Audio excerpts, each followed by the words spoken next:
என் அன்பு மாணவர்களுக்கு வணக்கம். இது உங்கள் சரவணகுமார் சார்.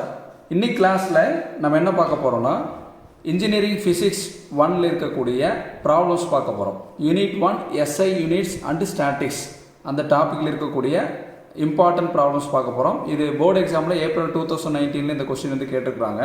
இப்போ ஃபிசிக்ஸில் பொறுத்தளவு என்னென்னா ஒரு ப்ராப்ளத்தை வந்து நம்ம அப்ரோச் பண்ணும்போது என்ன கிவன் டேட்டா கொடுத்துருக்கான்னு ஃபஸ்ட் எடுத்து எழுதணும். அடுத்து என்ன கண்டுபிடிக்க சொல்லியிருக்காங்க அது தெரியணும். அதுக்கடுத்து என்னென்னா ஃபார்முலா தெரியணும். 3 ஸ்டெப். ஃபஸ்ட்டு கிவன் டேட்டா எழுதணும். அடுத்து என்ன கண்டுபிடிக்க சொல்லியிருக்காங்கன்னு தெரியணும். அடுத்து என்ன கண்டுபிடிக்க சொல்லியிருக்காங்களோ அதுக்கு வந்து உண்டான ஃபார்முலாவை நம்ம வந்து கரெக்டாக எழுதணும். இந்த 3 விஷயம் தெரிஞ்சதுக்கப்புறம் மெயினான ஒரு விஷயம் கால்குலேட்டர் ஆப்ரேட் பண்ண தெரியணும். இப்போ நம்ம வந்து நினைக்கிற மாதிரினால ஆப்ரேட் பண்ணால் கால்குலேட்டர் ஆன்சர் வராது. கால்குலேட்டருக்குன்னு ஒரு லாங்குவேஜ் இருக்குது. அதுபடி நம்ம கரெக்டாக ஆப்ரேட் பண்ணோம்னா இந்த ஃபிசிக்ஸிலுடைய ப்ராப்ளம்ஸ் வந்து ரொம்ப ரொம்ப ஈஸி.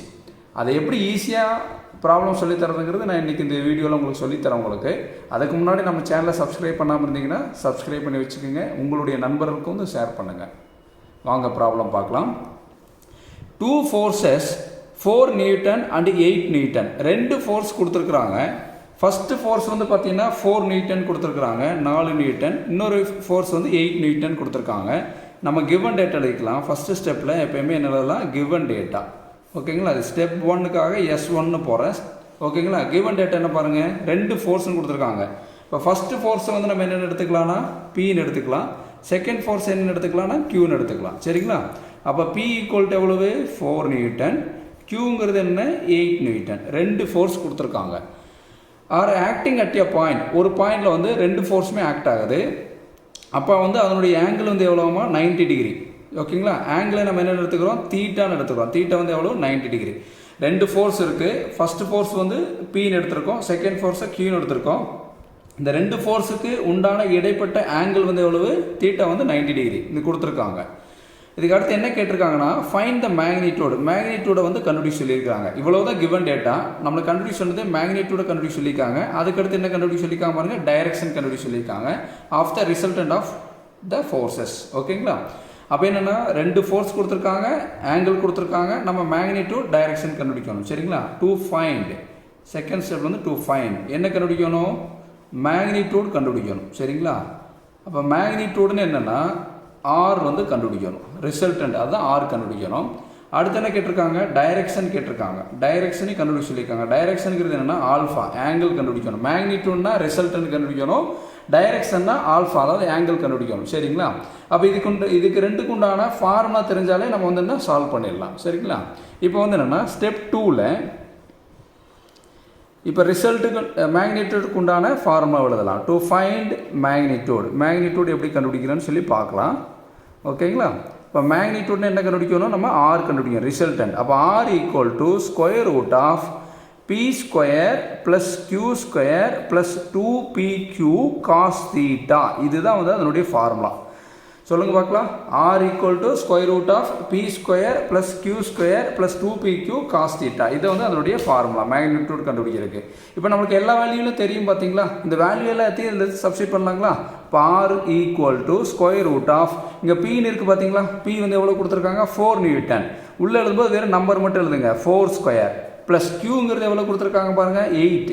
அப்போ 8 ஸ்கொயர் ப்ளஸ் இந்த ஃபார்முலாவில் என்ன இருக்குது 2, Pக்கு பதில் என்ன இருக்குது பாருங்கள் 4. ஓகேங்களா, Qக்கு பதில் என்ன இருக்குது 8. அடுத்து காஸ் தீட்டாக்கு பதில் எவ்வளோ 90 டிகிரி. ஓகேங்களா, இதுக்கப்புறம் நம்ம என்ன பண்ணணும்னா நல்லா கவனிச்சுக்க சாமி. இதுக்கப்புறம் நம்ம என்ன பண்ணணும்னு பாருங்கள், R ஈக்குவல் டு ஓகேங்களா இந்த ஸ்கொயர் ரூட் அப்படியே வச்சுங்க. கால்குலேட்டரை எப்படி ஆப்ரேட் பண்ணலான்னு பாருங்கள். இந்த ஸ்கொயர் ரூட் ஒன்றுமே பண்ண வேண்டாம், மீதி இருக்கிற எல்லா நம்பரையும் கால்குலேட்டரை டைப் பண்ணலாம் பார்க்கலாம். இங்கே என்ன இருக்குது பாருங்கள், ப்ராக்கெட் கொடுத்துங்க, 4 ப்ராக்கெட் க்ளோஸ் பண்ணுங்கள். பவரில் என்ன இருக்குது பாருங்கள் ஸ்கொயர். அதுக்கு என்ன பண்ணால் எக்ஸ் ஸ்கொயர்னு இருக்குது பார்த்தீங்களா, இந்த பட்டன் நம்ம தோணும் எக்ஸ் ஸ்கொயர் பட்டன். ஓகேங்களா, ப்ளஸ் அடுத்து என்ன இருக்குது, ப்ராக்கெட் ஓப்பன் பண்ணுங்கள், 8 ப்ராக்கெட் க்ளோஸ் ஸ்கொயர். அடுத்து ப்ளஸ் 2 இங்கே என்ன இருக்குது அப்படியே டைப் பண்ணுங்கள், ப்ராக்கெட் ஓப்பன் 4 ப்ராக்கெட் க்ளோஸ். அடுத்து ப்ராக்கெட் ஓப்பன் 8 ப்ராக்கெட் க்ளோஸ். காசுன்னு இருக்குது பார்த்தீங்களா, இங்கே ஒரு பாருங்க பட்டன் பாருங்கள், காசு பட்டன் அதை அமுத்துங்க. அடுத்து 90ன்னு இருக்குங்களா, 90 டிகிரி 90 அமுத்தினா போதும். இப்போ ஈக்குவல் அமுத்தினா ஆன்சர் வந்துடும். என்ன வருது பாருங்கள் 80. இந்த ரூட் வந்து நம்ம ஒன்றுமே பண்ணல, நல்லா புரிஞ்சுங்க. இந்த ஸ்கொயர் ரூட் அப்படியே வச்சுட்டோம், உள்ளுக்குள்ள இருக்கிற நம்பரை மட்டும் நான் வந்து இப்படி எப்படி எழுதியிருக்கணும் அப்படியே கால்குலேட்டர் டைப் பண்ண 80ன்னு வந்துருச்சு. இதுக்கு அடுத்து என்ன பண்ணோம்னா இதுக்கு ரூட் எடுக்கணும். இங்கே பாருங்கள் ரூட்டுங்கிற பட்டன் இருக்குங்களா, அதை அமுத்திட்டு ரூட் 18 அடிங்க. இப்போ ஈக்குவல் டு அமுத்தினா என்ன வருது பாருங்கள், ஆர் ஈக்குவல் டு 8.944 வருதுங்களா. பாயிண்ட்டுக்கு அப்புறம் நம்ம 3 டிஜிட் எடுத்துக்கலாம். சரிங்களா, இதுதான் ரிசல்டன்ட். இப்போ வந்து ரிசல்டன்ட் ஃபோர்ஸ் வந்து நம்ம என்ன யூனிட்டில் சொல்லணும்னா நியூட்டனுங்கிற யூனிட் சொல்லணும். ஓகேங்களா, அப்போ மேக்னிடியூட் கிடச்சிருச்சு. R equal to 8.944 newton. ஓகேங்களா, அடுத்து நம்ம கண்டுபிடிக்க வேண்டியது என்னென்னா டைரக்ஷன் கண்டுபிடிக்கணும். கரெக்டுங்களா, டைரக்ஷனுங்கிறது என்ன, ஆல்ஃபா கண்டுபிடிக்கணும். டு ஃபைண்ட் டைரக்ஷன் எழுதிக்கலாம். ஓகேங்களா, அப்போ டைரக்ஷன் என்ன, ஆல்ஃபா கண்டுபிடிக்கணுமா. இப்போ இதுக்கு ஒரு ஃபார்முலா இருக்குது. என்ன ஃபார்முலானா alpha equal to tan inverse of, இப்படி alpha equal to tan inverse of மேலே க்யூ சைன் தீட்டா, மேலே வந்து க்யூ சைன் தீட்டா, கீழே வந்து அதே தான் பி ப்ளஸ் க்யூ, மேலே சைன் தீட்டா, கீழே வந்து பார்த்தீங்கன்னா காஸ் தீட்டா. புரியுதாம்மா, மேலே வந்து சைன் தீட்டா, கீழே வந்து cos theta. Sine theta by cos theta வந்து டேன் தீட்டா ஆகிடும். ஓகேங்களா, அப்போ இதனோட ஃபார்முலா என்ன, alpha equal to tan inverse of Q sine theta divide by P plus Q cos theta. இப்போ இந்த ஃபார்முலாவில் நமக்கு தெரிஞ்ச வேல்யூ எல்லாம் நம்ம சப்ஸ்டிட் பண்ண போகிறோம். Alpha equal to tan inverse of க்யூக்கு பதில் என்ன கொடுத்துருக்காங்க பாருங்கள் 8, சைனுக்கு சைனேந்து எழுதணும். ஓகேங்களா, க்யூக்கு பதில் 8 கொடுத்துட்டோம், சைனுக்கு சைன் தான். தீட்டாக்கு பதில் எவ்வளோங்க 90 டிகிரி டிவைடட் பை பியோட வேல்யூ பாருங்கள் 4 ப்ளஸ் க்யூக்கு பதில் என்ன இருக்குது 8, காஸ்க்கு காஸ், தீட்டாக்கு பதில் 90 டிகிரி. இது எழுதுனதுக்கப்புறம் இந்த டேன் இன்வர்ஸை அப்படியே வச்சுக்கோங்க. ஓகேங்களா, அது ஒன்றுமே பண்ண வேண்டாம். அந்த டேன் இன்வர்ஸை அப்படியே வச்சுட்டு ஃபஸ்ட்டு நியூமரேட்டரை சிம்பிளிஃபை பண்ணலாம். ஒட்டுக்கு அடித்தாலும் ஆன்சர் வரும். ஃபஸ்ட்டு நீங்கள் வந்து நியூமரேட்டரை மட்டும் சிம்பிளிஃபை பண்ணுங்கள். நியூமரேட்டரில் என்ன இருக்குது பாருங்கள் 8, அடுத்து என்ன இருக்குது பாருங்கள் சைன் 90 டிகிரி இருக்குங்களா, 90 அமுத்துங்க. இப்போ ஈக்குவல் டு 3 என்ன வருது 8. நியூமரேட்டர் வந்து நம்ம சிம்பிளிஃபை பண்ணிட்டோம், 8 வந்துருச்சு. டினாமினேட்டர் பாருங்கள் 4 ப்ளஸ் இங்கே என்ன இருக்குது பாருங்கள் 8 காஸ்ங்கிற பட்டன் அமுத்தி 90. ஓகேங்களா, டினாமினேட்டர் அப்போ என்ன வருது 4.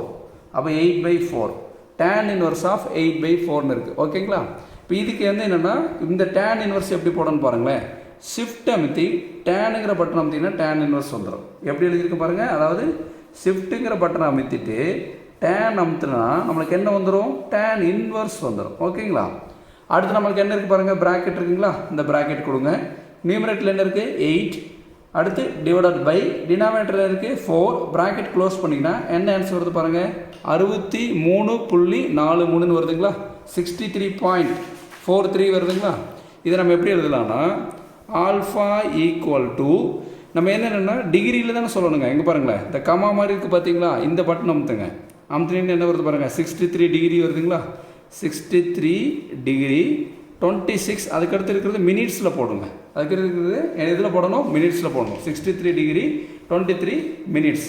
இதுதான் ஆல்ஃபா. ஆல்ஃபா வந்து கண்டுபிடிச்சோம். ஆல்ஃபாங்கிறது ஆங்கிள் கண்டுபிடிச்சோம். இதுக்கப்புறம் நம்ம என்ன பண்ணணும்னா ரிசல்ட் எடுத்து எழுத போகிறோம். என்ன பண்ண போகிறோம் ரிசல்ட்.